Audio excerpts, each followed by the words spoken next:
Bueno, primero yo quiero comenzar por celebrar que finalmente este consejo haya decidido dar un debate tan importante como es el de Bogdata, que a pesar de que ya han pasado varios meses desde la debacle que dejó a decenas de miles de contratistas sin sueldo en medio de la peor crisis de salud del último siglo, pues finalmente pudimos programar este debate así fuera un domingo, señora presidenta.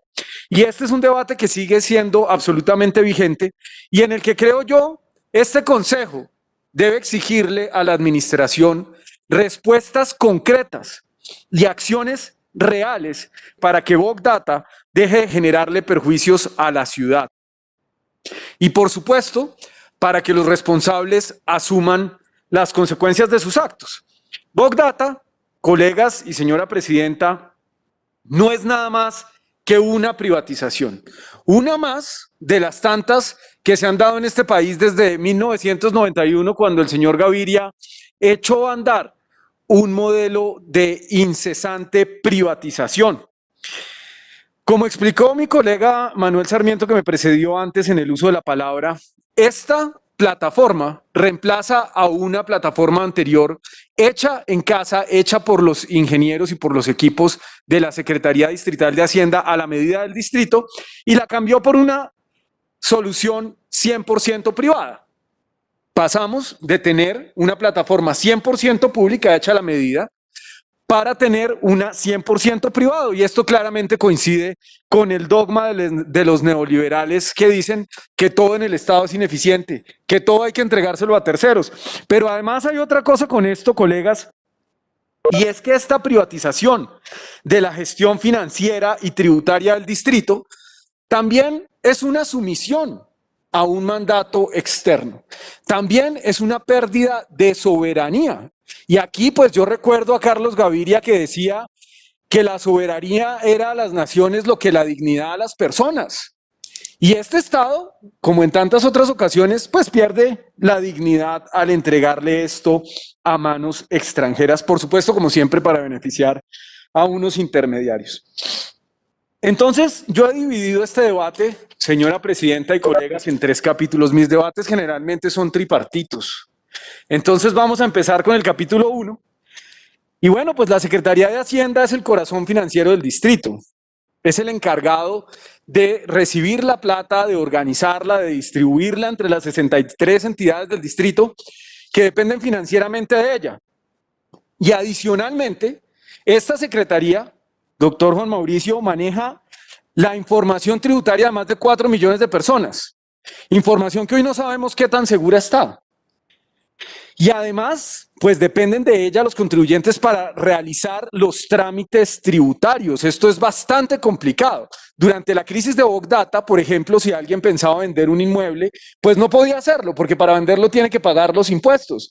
Y simplemente, pues la administración dijo, no, pues disculpen, ¿no? Ahí vemos, pues esperen. Y si el negocio se deshace, pues bueno, lástima.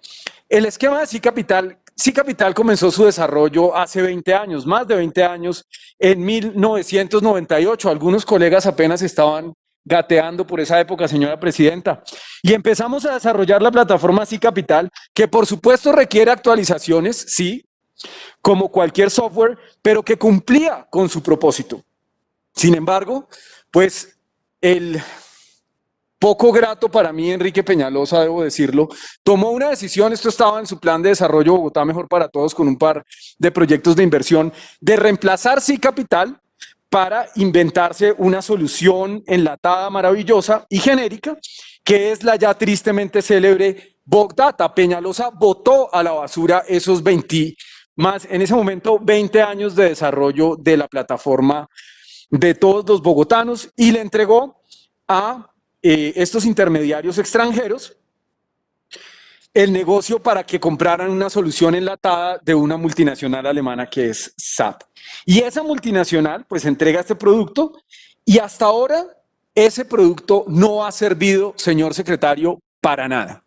Solamente para generarle problemas a los bogotanos. Entonces, la Unión Temporal Core Tributario SDH es la ganadora de este concurso.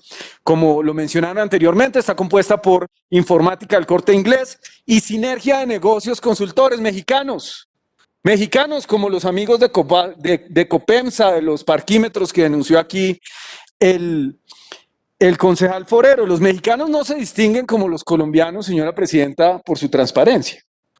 Lamentablemente, pues los países de América Latina tienen esos malos hábitos de pagar coimas, de sobornar funcionarios y todo tipo de problemas que los ha tenido también SAP en distintos países del mundo. Doctor Juan Mauricio, en Sudáfrica hay un escándalo gigantesco, señora presidenta, usted que conoce bien ese país, un escándalo gigantesco por haberle pagado sobornos al gobierno para implementar una de estas plataformas SAP.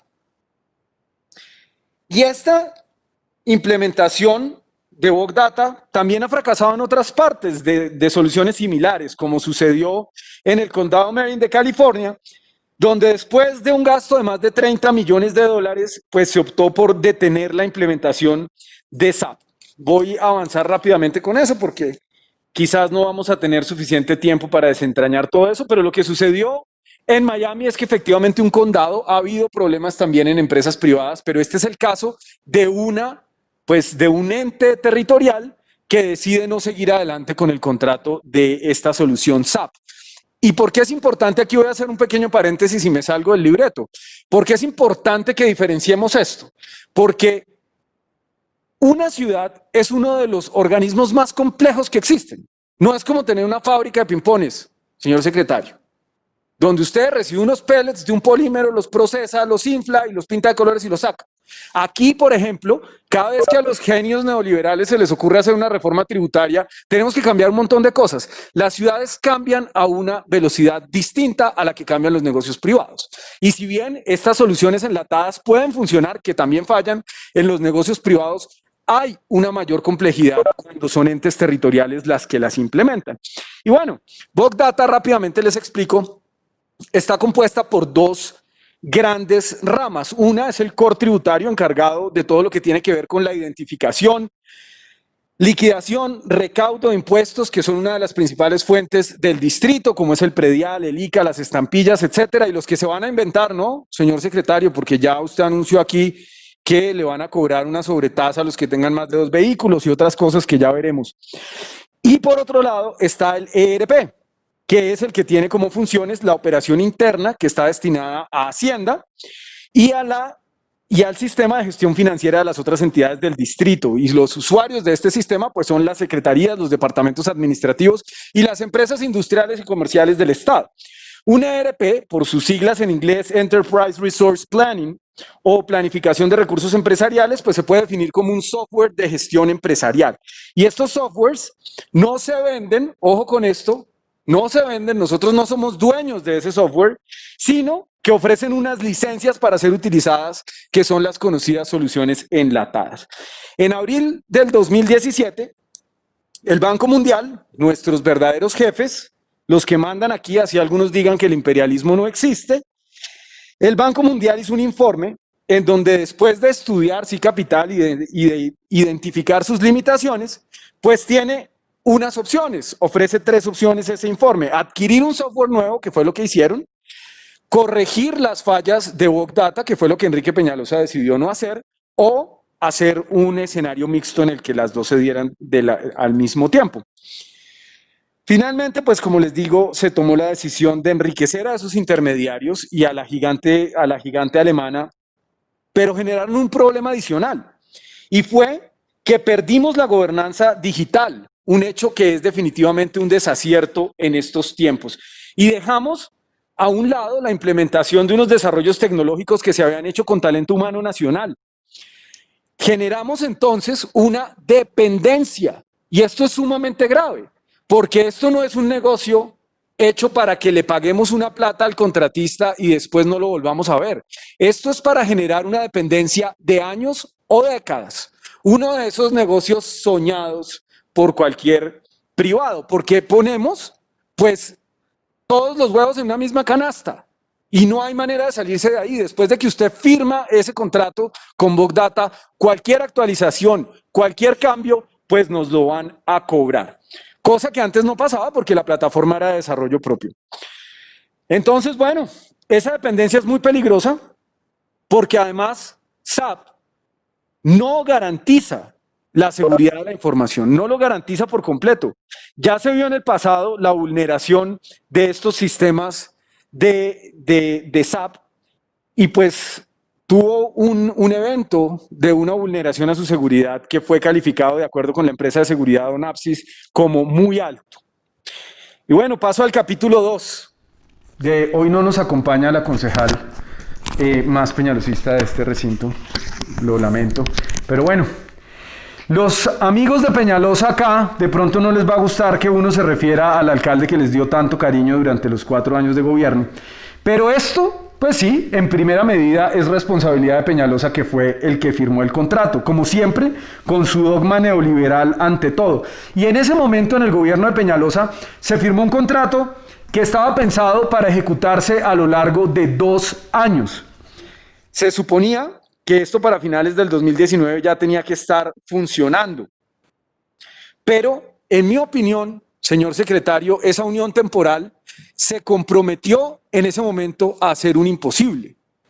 Con los recursos que ellos tenían o pensaban destinar, no podían cumplir. Sin embargo, pues continuaron y fueron los únicos que cumplieron en ese momento con los términos de la licitación y se ganaron el contrato. Pero desde el principio empiezan las modificaciones.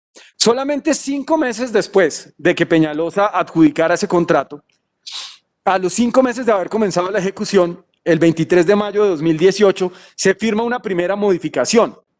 Y esa modificación fue catalogada por la interventoría como inviable. Esa es la palabra, inviable. Y esa conclusión la comparte la Contraloría además amiga del gobierno anterior, pues la Contraloría de la Policía Política de Juan Carlos Granados.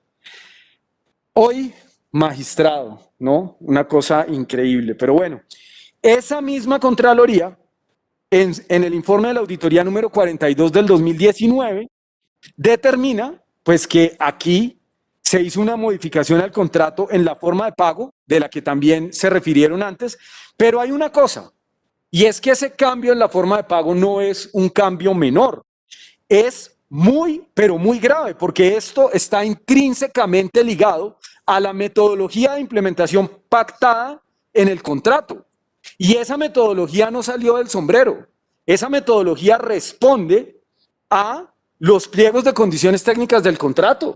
Sin embargo, el gobierno anterior no tuvo ni siquiera un mínimo decoro en disimular esto y modificó esas formas de pago en el contrato. 11 meses después, ya en 2019, el 23 de abril, se volvió a hacer otra modificación al contrato, en la que nuevamente se cambió la forma de pago, los porcentajes de pago y se fraccionó la entrega de productos en su integridad. Esta nueva modificación mereció nuevamente pronunciamientos de inconveniencia por parte de la interventoría y hallazgos administrativos por parte de la Contraloría Distrital.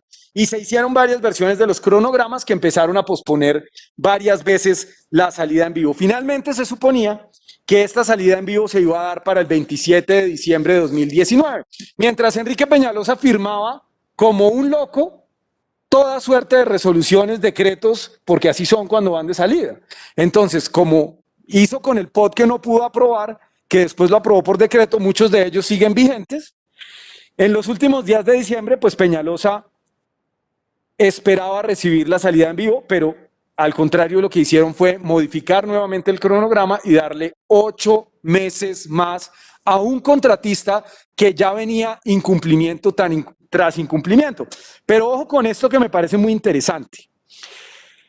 El distrito, señora presidenta, ya tenía experiencia en este tipo de problemas con el software. Y de hecho, la tenía la misma señora secretaria de Hacienda de Enrique Peñalosa, la señora Beatriz Arbeláez. Doctor Juan Mauricio, su predecesora.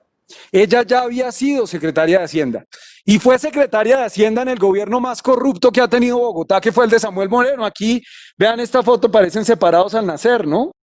Eran iguales de grandes, canosos, con manillas. Estos separados al nacer, estos casi siameses, pues bueno, compartieron a la secretaria de Hacienda. Y resulta que la secretaria de Hacienda, la señora Arbeláez, tuvo un problema muy similar con otro software durante la alcaldía de Samuel Moreno, que fue el PIT.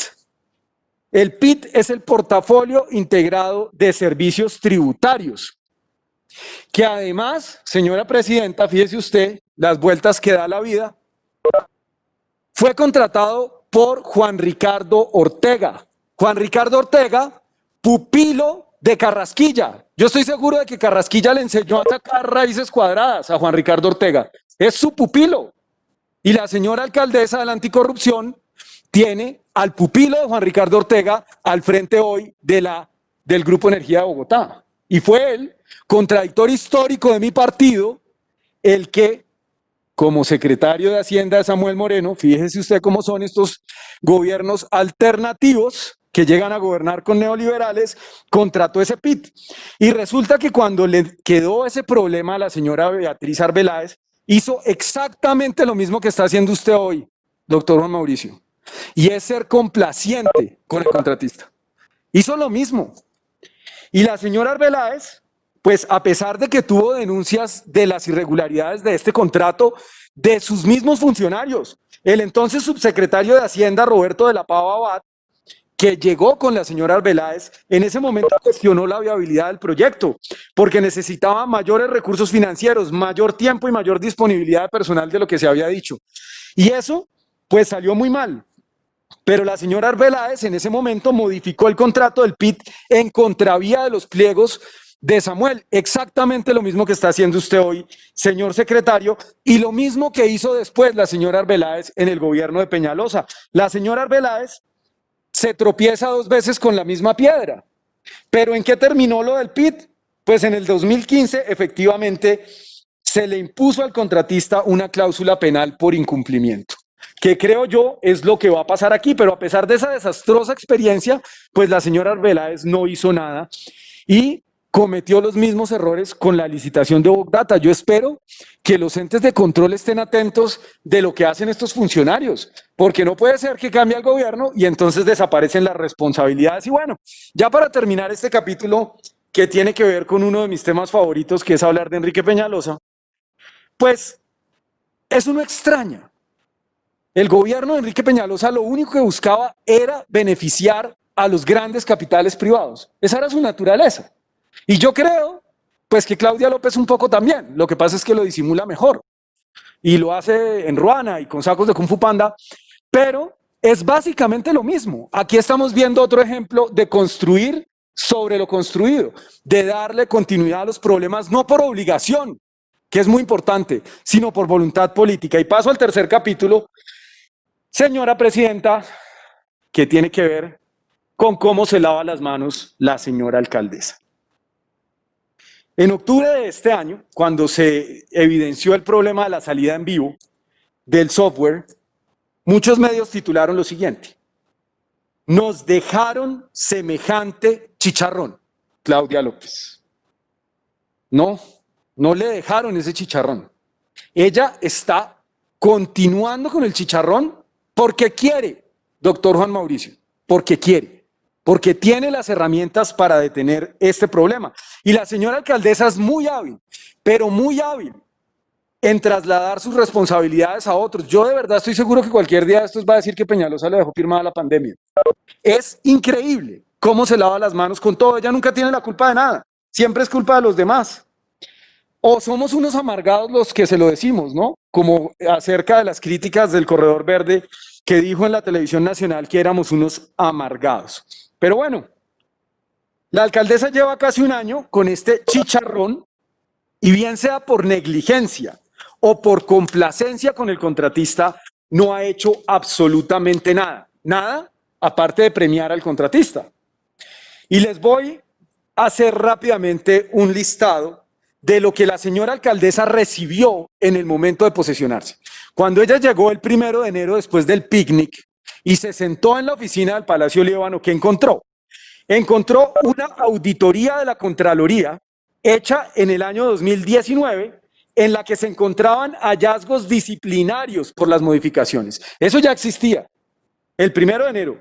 encontró informes de la interventoría desde la mitad del año 2019 que decían claramente que no se ha dado cumplimiento a los oficios dirigidos que dan lugar a la apertura de procesos sancionatorios. ¿Qué más encontró? Encontró los informes del Comité Operativo de la Secretaría Distrital de Hacienda, en los que se observaba que ya había retrasos importantes, incidencias críticas y mayores en la línea del negocio del ERP y el COR, que impedían la operación del producto. Pero lo más importante, encontró un software que no servía. El 27 de diciembre, Bogdata tenía que estar operando y no.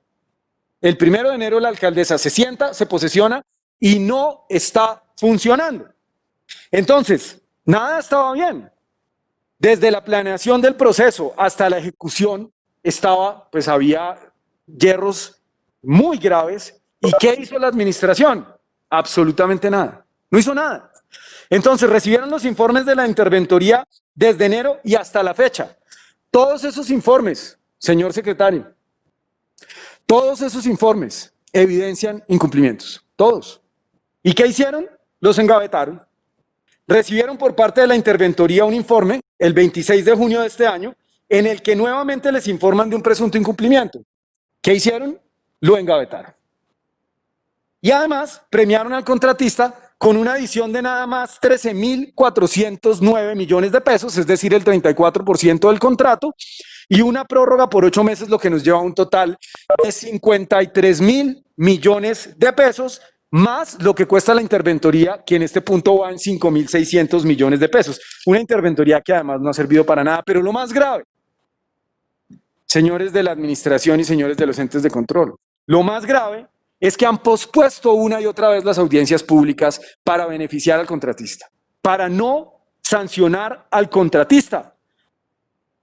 Esperan a la aprobación de un nuevo cronograma para poder subsanar los hechos que están dando lugar al incumplimiento. Esto es absolutamente inaceptable.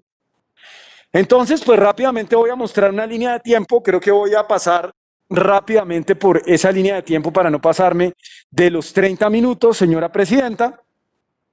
Y aquí vemos lo que ha pasado. Pues desde 2019, la interventoría informó los incumplimientos y hubo más o menos unos 8 meses para definir la fecha de la audiencia. Esa audiencia quedó para el 25 de febrero del 2020 y pues como era de esperarse, el gobierno de Peñalosa pues no hizo nada, le dejó la cosa andando, pero tampoco lo hizo en esos 2 meses la alcaldesa anticorrupción. Esto no era un problema menor. Y sabía la señora alcaldesa lo que estaba pasando. Sin embargo, no hizo absolutamente nada. El 20 de febrero, la Unión Temporal pide el aplazamiento de esa diligencia y muy generosamente usted, doctor Juan Mauricio, que ya era secretario de Hacienda, pues permitió esto. Se aplazó esa audiencia, se le concedió la solicitud, se asignó una nueva fecha y además pues se hace un nuevo cronograma y se le da el 28 de febrero, se aprueba un nuevo cronograma, la prórroga B1. Yo no sé, antes no dejaron esa audiencia para el 28 de febrero o para el 29 de febrero del próximo año bisiesto. Eso habría podido ser una buena estrategia para dejarla quién sabe para cuándo. Siguieron posponiéndola. Después la pasaron al 14 de abril. Nuevamente, los señores de la Unión Temporal piden audiencia y generosamente se les concede y no se llevó a cabo y quedó pendiente para una nueva fecha. Finalmente, el 7 de agosto, la Secretaría Distrital de Hacienda comunicó que se había cerrado la actuación administrativa sancionatoria, porque pues les dieron todo el tiempo del mundo para que subsanaran los errores, que tampoco los subsanaron, porque Bogdata hoy sigue sin servir para nada. Entonces, esto sí es muy grave. Estas prácticas hacen pensar que la administración efectivamente se está prestando es para ayudar al contratista, y el contratista no necesita que le ayuden, señor secretario. La manera de ayudar al contratista es que el contratista cumpla. Eso es lo que tiene que hacer. Y el papel de la administración es obligarlo a cumplir, no hacerle favores. Entonces, Bogdata es tan inviable que aún siendo tan benevolentes como lo hemos sido, además jugando con el dinero de todos los bogotanos, el contratista no ha sido capaz de cumplir. Y después de que salvaron al contratista de ser sancionado, o de que le declararan la caducidad del contrato, la interventoría el 26 de junio nuevamente informa un presunto incumplimiento y queda fijada la fecha para el 10 de noviembre. Es decir, 4 meses después. Le dan 4 meses para la audiencia. Nuevamente están siendo benévolos con ese contratista y además, como era de esperarse, volvió a solicitar aplazamiento. O sea, esto ya es el colmo del descaro, señora presidenta. Es el colmo del descaro. Y pareciera que esta vez nuevamente le van a salvar el pellejo a los señores de la Unión Temporal. Porque si observamos el informe de la interventoría realizado el mes de septiembre y octubre, pues observamos que hubo nuevamente un cambio en el cronograma y pasamos de la prórroga versión 1 a la prórroga versión 2. El secretario definitivamente tiene mucho tiempo para modificar los cronogramas, para regalarle el dinero y el tiempo a estos señores, pero no ha tenido el tiempo para investigar y sancionar unos hechos que están siendo advertidos no solamente desde la interventoría, sino también desde los entes de control. Yo no sé en qué momento cambió la ley de contratación estatal o en qué documento es donde dice que a los contratistas que no cumplen lo que hay que hacer es premiarlos. Yo no sé en qué momento, pues de pronto ahora que están pasando tantas reformas a las leyes vía Zoom allá en el Congreso virtual, pero pues yo la verdad no sé qué ley es la que dice que hay que premiarlos. Y además, aquí el COVID no tuvo nada que ver, eso es carreta. Aquí que no vengan a decir en las respuestas que fue el COVID, nada tuvo que ver. Esto venía lleno de incumplimientos desde el año pasado. Entonces, no solamente hemos perdido dinero que se le ha entregado al contratista, sino el dinero de la interventoría. Cada vez que se prorroga este contrato, también estamos tirando a la basura el dinero de la interventoría, que la interventoría no es un adorno, no es decorativa, no es para cumplir, es para escuchar lo que la interventoría dice. Y, señora presidenta, si me regala 2 minutos más, porque es que esto es bien importante lo que tengo que decir. Entonces regálame otros 2. Porque esto, fíjense usted, Peñalosa es un genio de la marrulla. Entonces resulta que Enrique Peñalosa le pide a la Contraloría General de la República el 2 de enero de este año asumir el control excepcional de los recursos de carácter público en el contrato de Bogdata. El 2 de enero. ¿Y por qué lo hace el 2 de enero? Pues porque el 2 de enero ya no se lo iban a aceptar. Pero cuando lo llame Julito, o sea, como sabían que esto iba a salir mal, entonces, ¿qué va a pasar cuando se arme el problema y Bogdata sea un fracaso? Pues Peñalosa perfectamente puede salir a decir, no, yo incluso fui a la Contraloría General de la República a pedirles el control preferente. ¿Y qué le contestó la Contraloría? La Contraloría le contestó, no, es que usted ya no es el alcalde. Entonces, si lo hubiera enviado 48 horas antes, la Contraloría General de la República habría podido ejercer ese control excepcional. ¿Pero qué cosas? Lo envió el 2 de enero. El 2 de enero, y yo no creo, y le voy a pedir este favor, señor secretario, y es que usted tenga la gentileza de transmitirle esto a la señora alcaldesa. Porque yo no puedo creer que la señora alcaldesa no supiera el 2 de enero que Enrique Peñalosa había solicitado eso a la Contraloría General de la República. No lo puedo creer. Entonces, si no lo sabía, pues ahora ya lo sabe. Y puede volver a solicitarlo, porque es que resulta que los únicos que pueden solicitar eso son o el alcalde o este consejo por mayoría absoluta o una comisión del Senado. Entonces yo realmente no creo que vayamos a poder tramitar esta proposición en lo que queda del año. Pero la señora alcaldesa, hoy mismo, bueno, mañana, hoy lunes yo creo que la Contraloría está cerrada. Ellos hoy domingo probablemente no trabajan. Pero señor secretario, si quiere, yo le escribo el oficio. Porque lo único que hay que hacer es darle control C, control B al que presentó Peñalosa el 2 de enero de este año y que la alcaldesa lo firme. Eso es todo lo que hay que hacer. Entonces, yo sí creo que aquí esto es de voluntad política. La señora alcaldesa no ha querido utilizar las herramientas que tiene para poner en cintura a estos contratistas. Se me está acabando el tiempo, señora presidenta. Yo quisiera pedirle que me regale, que me deje poner unos testimonios de funcionarios de la Secretaría de Hacienda. Otro punto es que ahora el trabajo se triplicó, porque ahora Las operaciones hay que hacerlas en CIT2 y replicarlas en Bogdat, en TRM, ¿sí? Nosotros lo que hacemos en CIT2 tenemos que replicarlos en Bogdat, ¿sí? Igual lo está haciendo devoluciones. No hay un proceso automático. Todo es manual. Lo que se hace en CIC2 se tiene que pasar de manera manual a TRM, a ajustar saldos. Y muchos de los saldos quedaron mal migrados y no corresponden.